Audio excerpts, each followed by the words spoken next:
So, what's up, guys? Purpose here. Draymond Green is going to be the topic of this video. The topic of this video, excuse me. I'm talking a little too fast and I should be. But I want to talk about Draymond Green because of a lot of things that I see in, social media, especially on YouTube and comments and things of that nature, where you have a lot of people who like to say things that Draymond is overrated.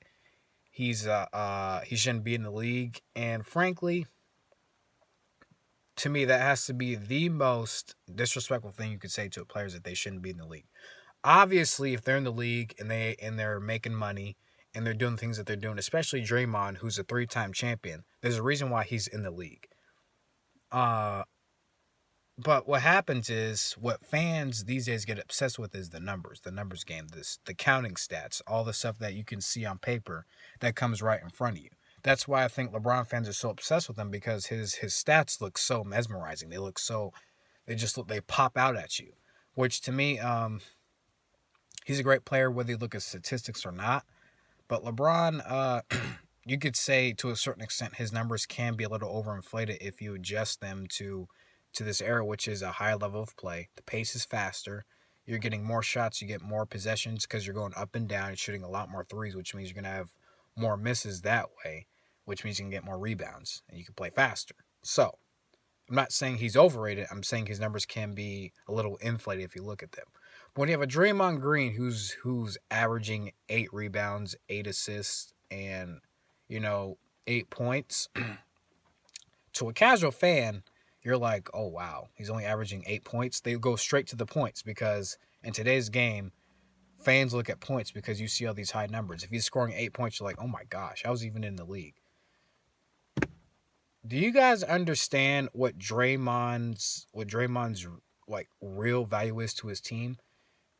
When you're playing on a team with Kevin Durant, Stephen Curry, and Klay Thompson, there's not a lot of shots that you're going to get. You want to know why? Because the offense runs mainly through those three guys. And now that KD is gone, I think we'll probably see not this year but next year Draymond's numbers go back up.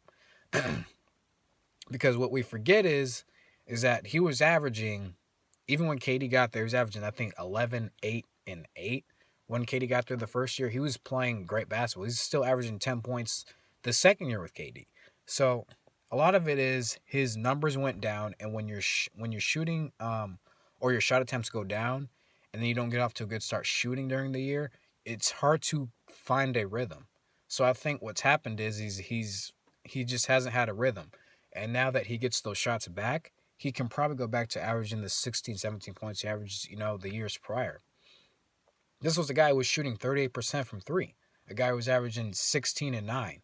A guy who was averaging over 1.5 blocks. He could have been a two-time Defensive Player of the Year if not for Kawhi just being absolutely ridiculously dominant on the defensive end in 2015 and 2016. So there's that point.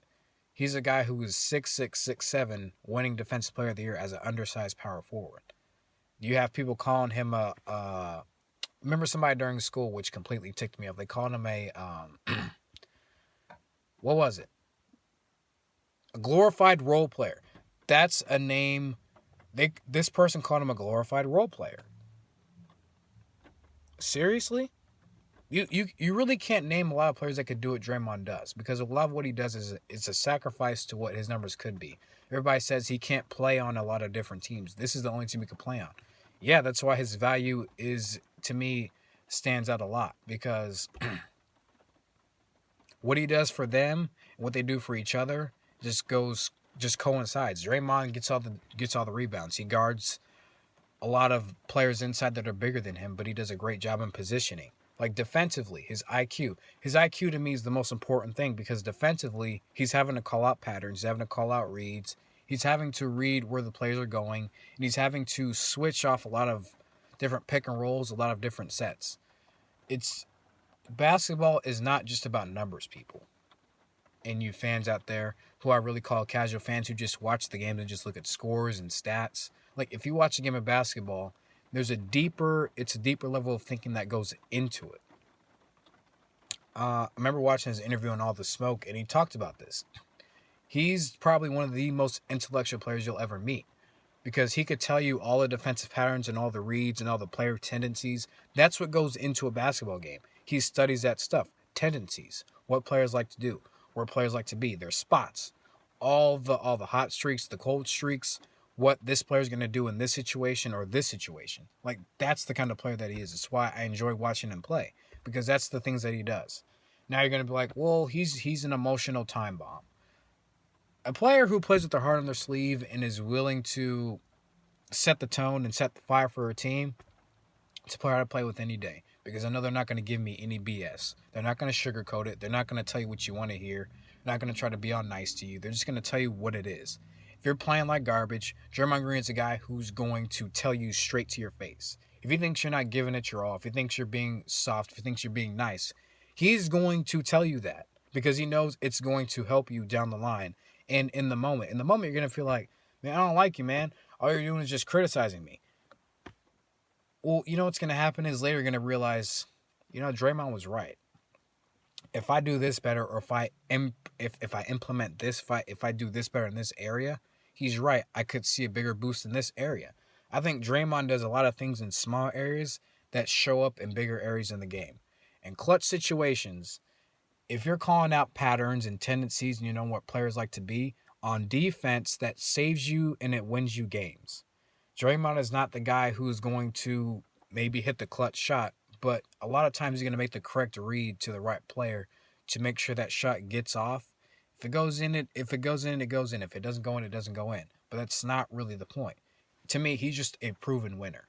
And I think he gets hate on because of the way he wins, the way he's been on a team that people think that, he's the least valuable. No, he, to me, along with Steph Curry on that team, are probably the two most valuable players. Then you have Clay, and then you can put KD in there. But what his job is, the way he does it, the way the respect that he commands just completely shows. So, I really don't know what else to tell you guys. That's just how it is. He's an intellectually smart player. If Golden State really didn't believe in how valuable he was, they wouldn't have re-signed him to the contract. People say he's getting older, there's wear and tear on his body. I think Draymond, if he redevelops that jump shot that he had, the league is going to be back in trouble. Because him playing the 5 and stretching the floor the way he was with Golden State when they were just winning 73 games, it was just not a good situation. You did not want to be in that situation. So, with that being said, I think that's going to do it for this video. I just want you guys to really realize this. Basketball is not always about numbers and stats. And this can be mentioned in the LeBron and Jordan talk if you want to. Jordan had great counting numbers. LeBron, you could say, has better counting numbers. But in different situations, I think Jordan actually shines better in different situations than LeBron. It's not about the clutch shots. It's not about all these type of things. It's about calling out different patterns. It's about defensively. I love defense because that's where you really can show your value. And if you're consistently just putting yourself in different situations to succeed and being a great player on both ends of the floor, and if you're showing your value more than you are offensively, then you have a place. That's where Draymond shows his value, is defensively. He's not going to be the best offensive player, but to me, he's going to contribute by putting the offensive players that matter in situations that can help them. And that means if he's going to be the ball handler, taking the ball up, helping Steph Curry with screens, setting up Klay Thompson for catch and shoot threes and Steph Curry, that's what he's going to do. And I think he's just done a great job at that. I think he's becoming underrated, and he's not being talked about in a great enough light. So, that was a lot to say. And it's been on my mind for a while. So I'm glad I got to tell you guys, But thank you guys for listening. Leave your comments. Let me know what you think. And it's going to do it. And I'll see you guys in the next video.